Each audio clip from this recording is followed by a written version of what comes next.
we are totally honored to have with us Jamie Newton-Knight of Blended Black Family. Thank you so much for being here, Jamie. For anyone who is watching this and isn't already familiar with who you are and what you're all about, would you just start us off by sharing a bit about your stepfamily story and how you support stepfamilies? Sure. So my name is Jamie Newton-Knight. I am a wife and mom of 4 amazing children. I have 2 adult children who are 31 and 25, and I have 2 younger children who today is one of their birthday. He's 14, and then I have a daughter who's 10. So that makes up our blended family. The way that our blended family came to be is that I am actually the bio mom in the situation, and my husband is the step parent. So we have a good dynamic, right? And so the way that I support moms and blended families is I am a motherhood mastery mentor and co-parenting coach, and I help moms of faith to find that balance in their lives while co-parenting so that they can co-parent with ease and not chaos. I know there are some people who maybe have already experienced what's possible with some co-parenting support. And I also trust there are people tuning in going, I believe that it's possible. I just have not seen the proof myself. So there's such a need for that type of support in this space. And so I'm super grateful for your perspective here today. Thank you. So we've been grounding these conversations in summer. What are some of the stressors that come up for folks during the summertime specifically? So I will start by talking about what comes up in my community, the moms, the clients I have. So most of those moms are moms who are doing it all year round. And so when the summer comes, this new situation that has just occurred where they're now having to share time can become difficult for a person who has been doing it on their own. Is, will this person keep the rules in place that I have? Will this person follow the same things that I'm doing? Will they allow the child to call me?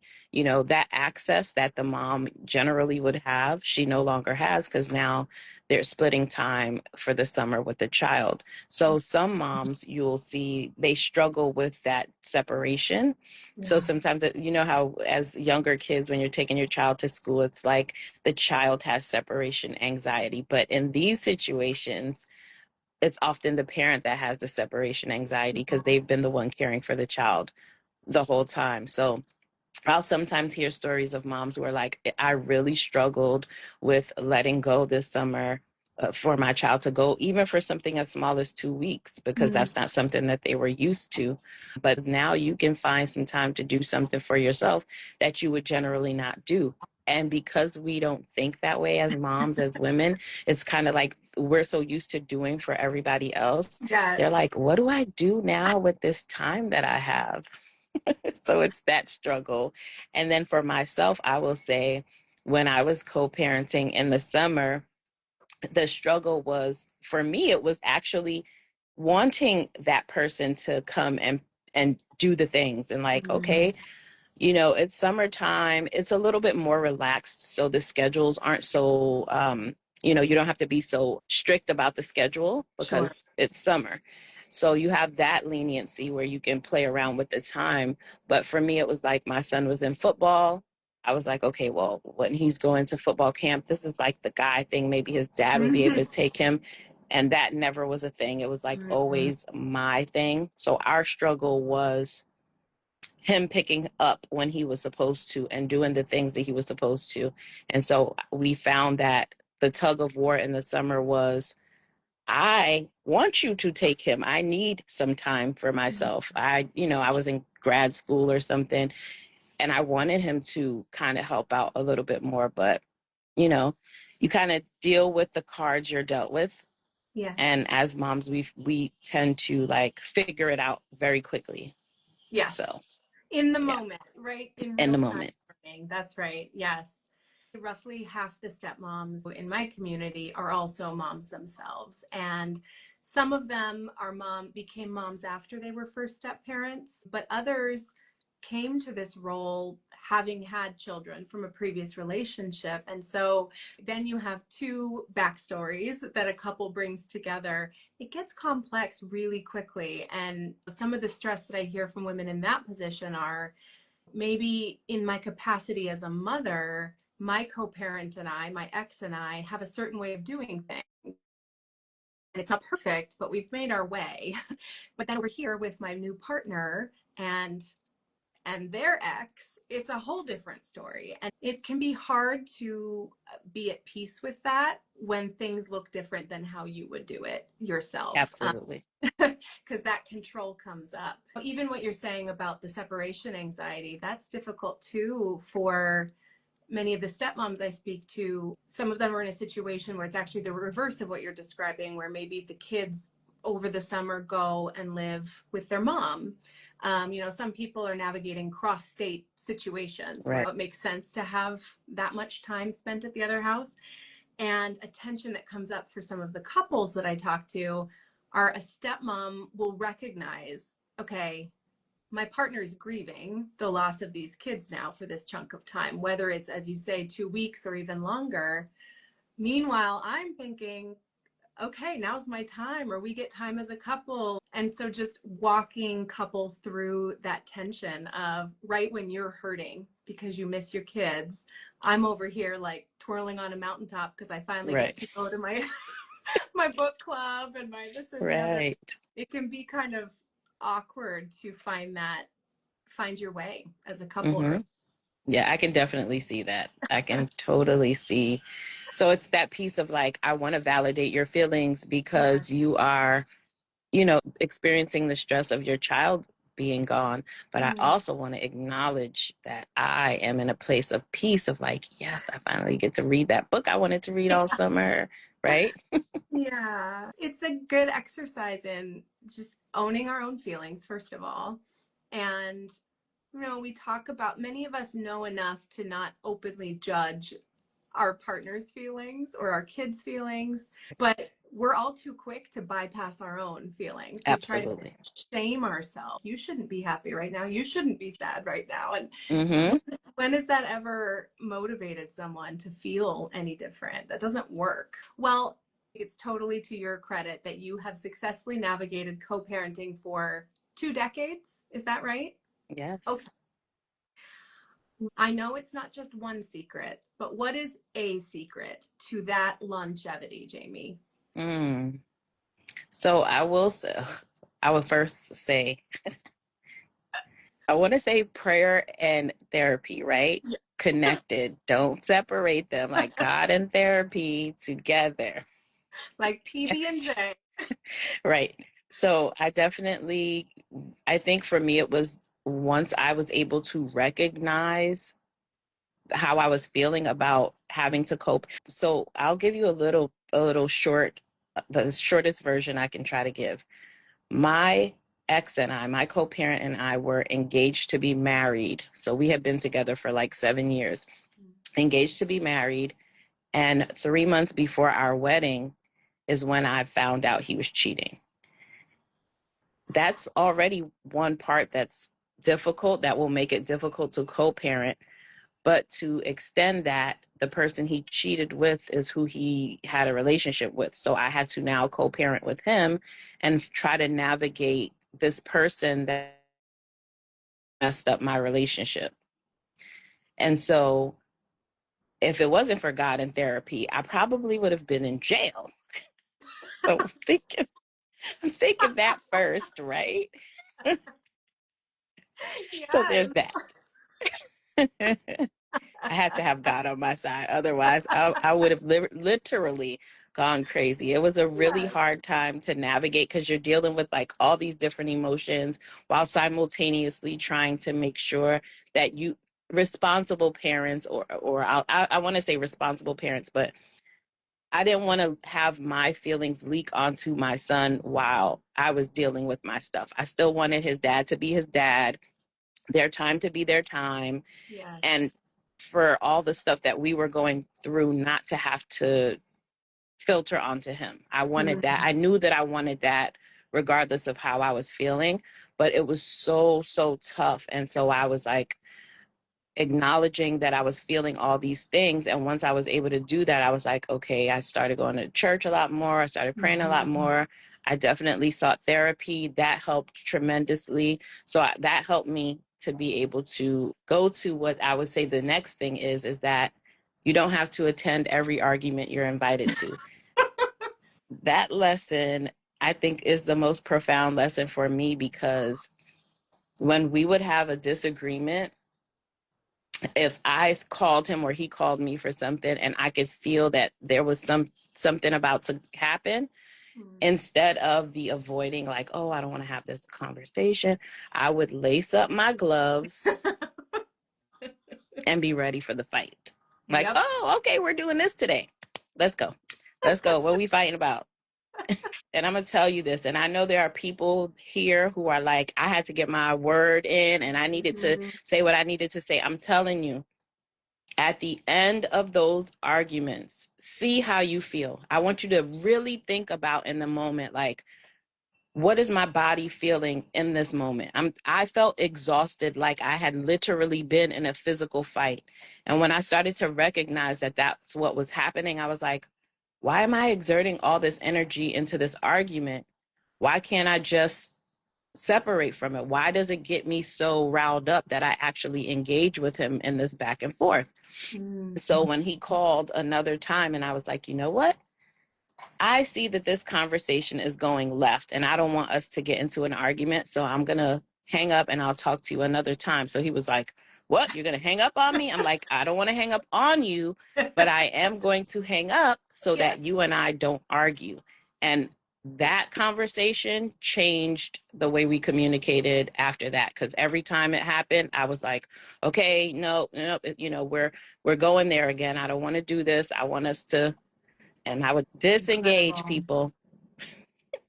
Love that for you. And you obviously that was the catalyst in totally rerouting how the two of you did communication as a co-parenting couple. And I think what I especially appreciate about it is that by encouraging us to focus on what's happening on a sensory level in our bodies, it helps us move out of this really simplistic way of thinking about that urge to fight. Because sometimes what I see, social media is a wonderful tool, but sometimes really complex, nuanced topics get collapsed into like a little meme or something, right? And so I see all the time moms and stepmoms being encouraged to just stop caring, just don't care. And your body is very wise. Your body would not be gearing up for a fight for nothing. It is because on some level, you have a primal drive to protect yourself, your interests, your little ones, whatever in the situation your brain has decided is threatening to you. Your body is gearing up for the fight. That is not a bad thing. It's just not going to be a helpful thing if you keep doing that. And so I love that you, by just simply tuning in to what was happening in your body, you were able to reconnect with your nervous system and say, okay, I can make a different choice here, but I'm going to have to pause. Yes, the pause was like, I wanted to. There were times when I was Of like, course. this is really the argument that I want to have. But I was like, you know what? Remember how you felt that last argument. And whenever I would think about how I literally felt, I was like, yeah, no, I don't want to do this. I felt like we were in a physical fight and I didn't like that feeling.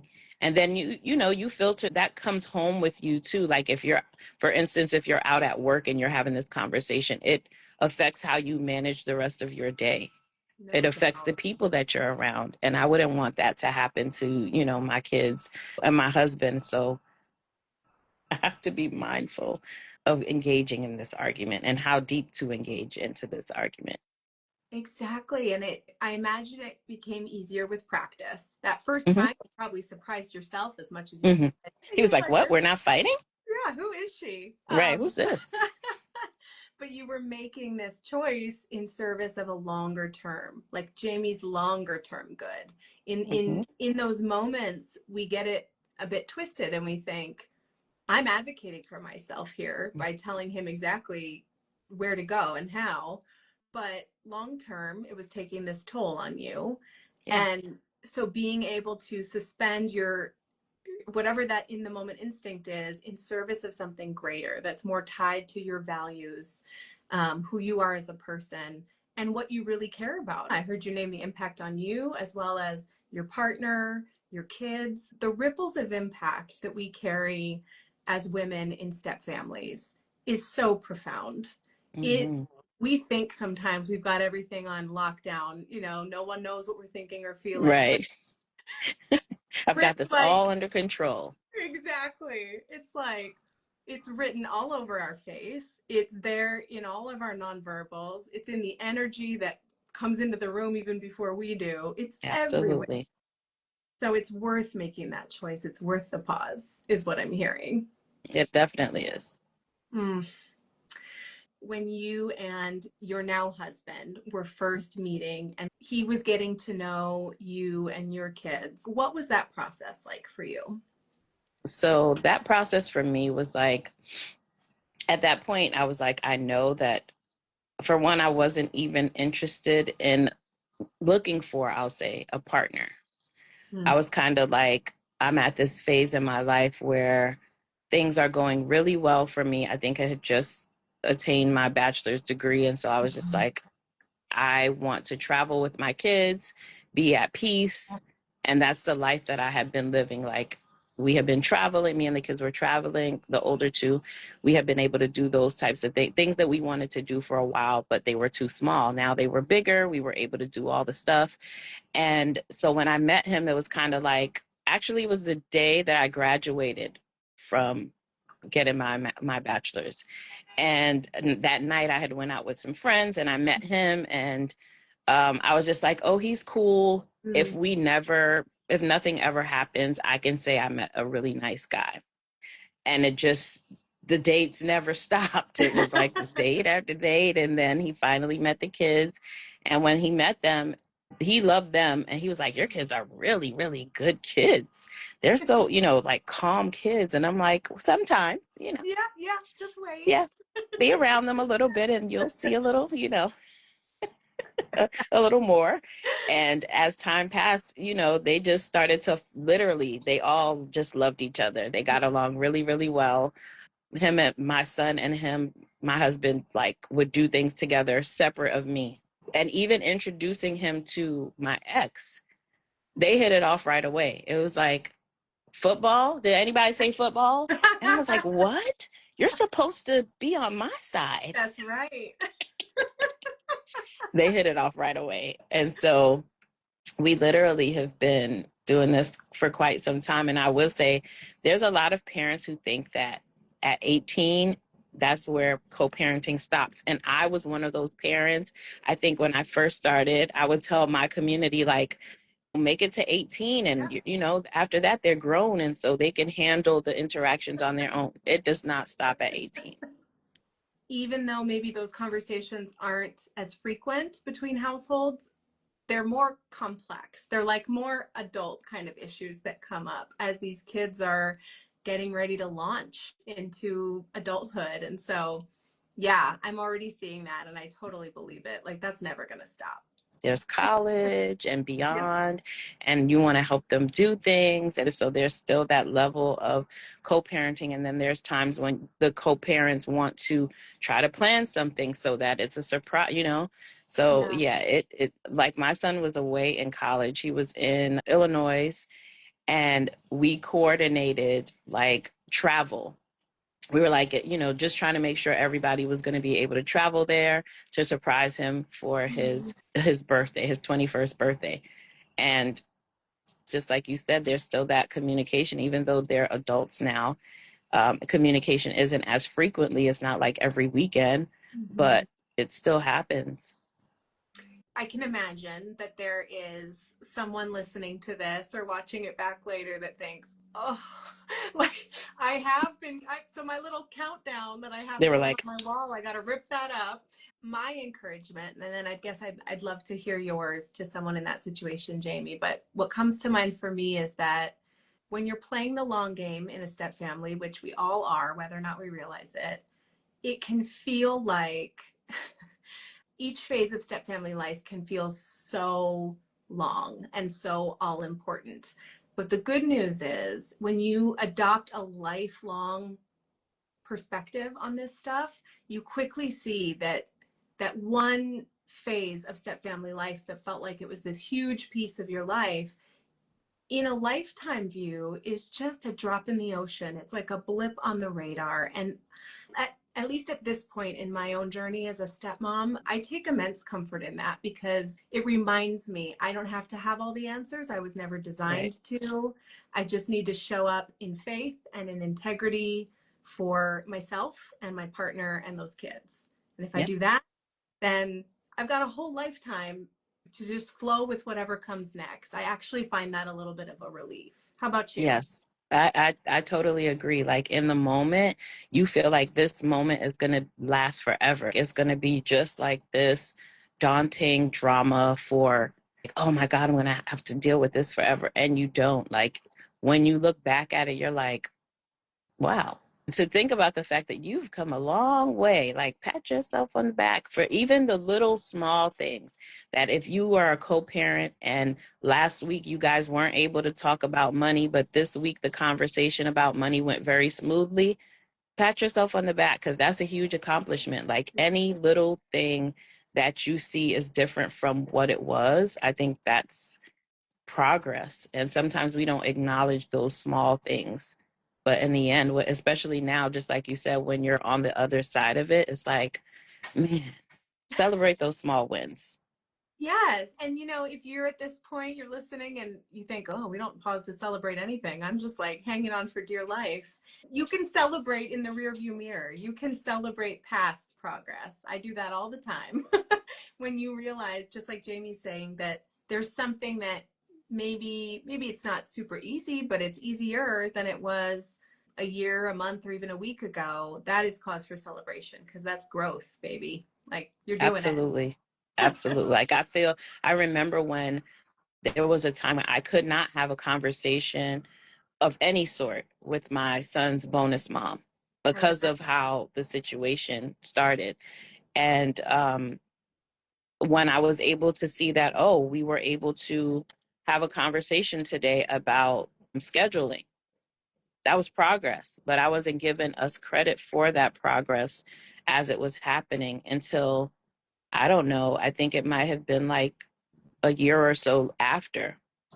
And I think that what finally ended up happening was like we were able to have a longer conversation and was like, we really like each other a lot. Who knew? Yeah, who knew?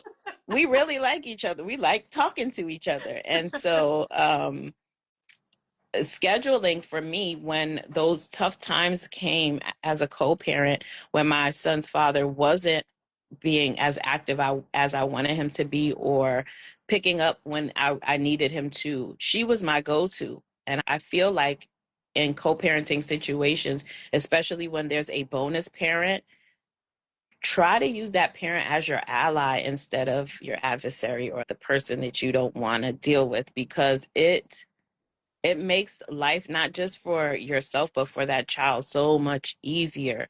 Once we were able to get to that point where I started to contact her instead of calling him, I was like, okay, you guys we're supposed to pick up this weekend. Is that still a possibility? And she would be like, oh, he can't pick up. Okay, I'll do it. And then me and her would just start scheduling things because, what sometimes as the women in the household, we know the schedule.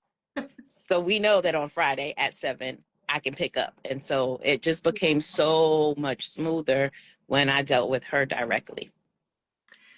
What an incredible testament to what you were able to make happen in that time, Jamie. And also putting myself in her shoes, I can just use my imagination and guess what that meant to her to know that you were calling upon her and seeing her as a member of the team, even with all the water under the bridge in your family. Absolutely. I think it's an Yeah, incredible. that takes a lot too of, your own growth, your own healing. She and I had a conversation about what took place and how we played a role in how things started off really rocky. And Yeah. so we apologized to each other, and I'm telling you, things have been so smooth ever since. If people see us together, they would never know that we disliked each other at the beginning. Wow. And you touched on this already, but what a gift to the kids too. Mm-hmm. That's peace. You've essentially gifted your family a new level of peace, which is some families only dream of. For anyone who is hearing this and they're not already connected to you and all that you have to share, where can people follow up with you and connect with you? They can find me anywhere on social media as Blended Black Family. I think I'm most often on Instagram and TikTok. So yeah, find me there. If you look at the link in my Instagram bio, kind of everything is there. And I have a podcast called the Coco Blend Podcast. You can listen to some episodes. And it's not just bio moms talking on there. It's people who are stepmoms as well, bonus moms, people who have experienced blended families and are now on the other side, people of adult children in blended families, all the things. Yes, just go check it out there. I love it, and we will. I like that you bring such a diverse array of perspectives to your podcast because we have so much to learn from one another. There's Absolutely. magic in being in conversation with someone who has a similar role to you in a step family, but we have so much to learn from each other's perspectives. So thank you so much, Jamie. This was a total honor to get to talk to you. Thank you so much for having me.